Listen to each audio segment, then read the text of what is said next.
I just knew that for a little while, that noise inside of my head stopped. Sometimes our distractions are just distractions, right? But sometimes, like I said, they're breadcrumbs. They leave this little trail like Hansel and Gretel. And if we trace them back far enough, we might find this pain inside of us that still needs tending to. If my mind or my body could actually speak right before I picked up that phone, it would probably say, please make it stop. Make the noise stop. Make the pressure stop. Just make me stop feeling everything. Escaping isn't the enemy. So sometimes I open Facebook and I just sit there and I scroll. And it's not because I even care about what's on Facebook, but it's because I'm already somewhere else inside my head. I do it when I'm overwhelmed. I do it when I'm tired. I do it when I don't want to feel what I'm feeling. And every time I catch myself doing it, I get this like feeling of guilt. It's kind of like I feel like I'm lazy. Like I should be doing something else, right? I could be cleaning or I could be doing laundry. I could be doing anything, something better. The other day I was watching a movie on Hulu, and I guess we have the one with the ads, and a commercial came on. And it was a 90-second commercial. That's not very long. And without even thinking, I pick up my phone because I couldn't possibly sit through a minute and a half of stillness. And then it hit me. Why is it so hard to just sit with myself? So what I do, I started forcing myself to sit there through the commercials. And it wasn't because I thought it was like healthy or noble or even productive, but because I realized that I've been running from silence my entire life. I've always been running from me. My first escape was drugs. And that was, that started when I was 14 years old. And at the time, I didn't know that I was an addict or what addiction was. I just knew that for a little while, that noise inside of my head stopped. And that noise doesn't go away. It's this mental chatter. It's like constant humming. It's been with me since I was a little girl. And it was there long before I ever tried a substance or any sort of escape. And when I did finally put something in my body and it stopped that noise, it was like I found this on off switch. And so for a minute or hours or whatever it was, I didn't feel like a problem, or I wasn't a problem. There was no problem that needed fixing. There was nothing.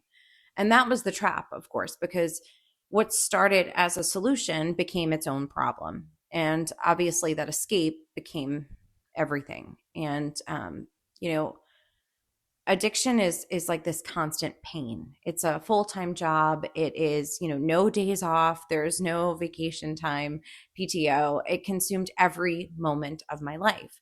So now that I'm in recovery as long as I am, and I'm not in that kind of fight or flight escape mode anymore, thank God, I still get scared when I realize that I can't just sit with myself, because I know I know what that inability can turn into.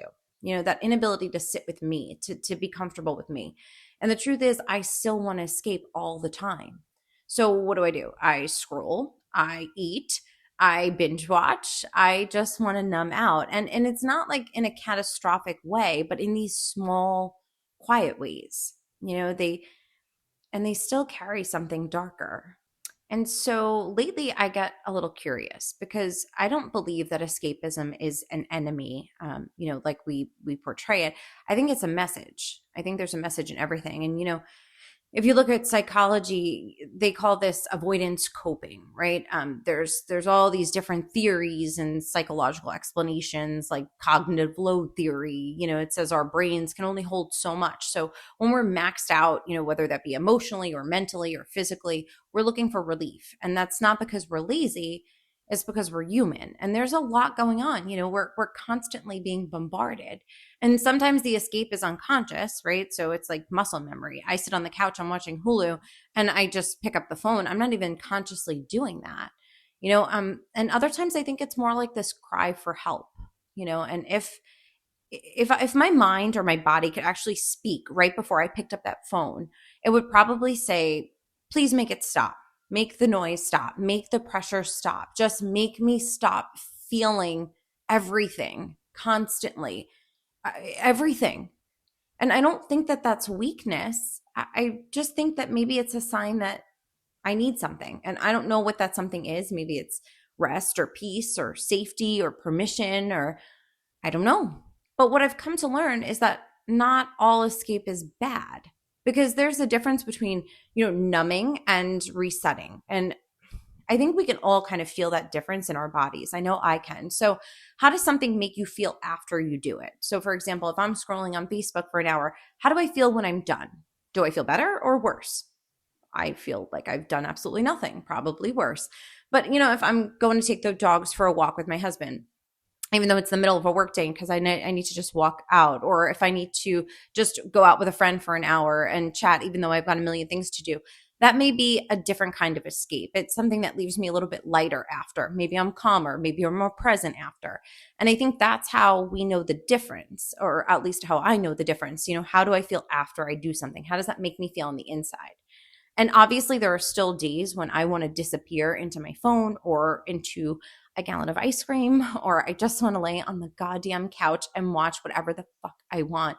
And sometimes I do, but then I ask myself kind of like, what am I trying to avoid? What's really going on in my life that I want to run from? And usually there's something. It could be something small. It could be something heavy, financial stress is a big one for me. I am always worrying about money. Work, I'm always worrying about work.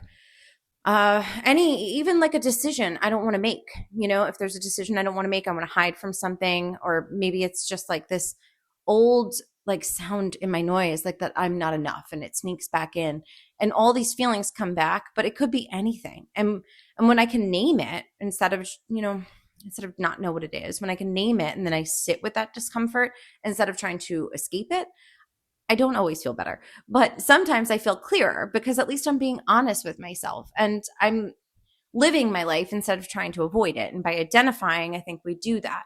So maybe the key here is not to stop escaping, but it's to notice when we do, and then to ask why.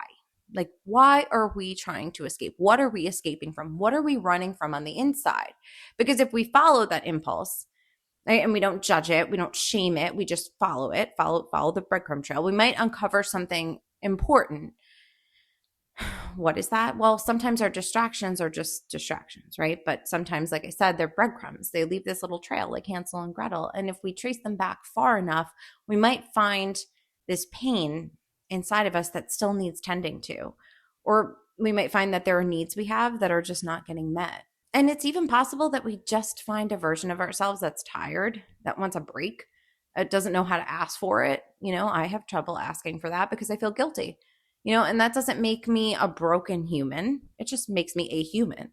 And all of us are. That's what we have to live with, is that we have these things inside of us. Sometimes they're demons. Sometimes they're ugly. Sometimes we're just tired. Sometimes it just is what it is.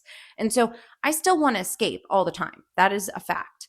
But I know, based on, through all these years, I know that escaping is not an enemy. It's more of a sign.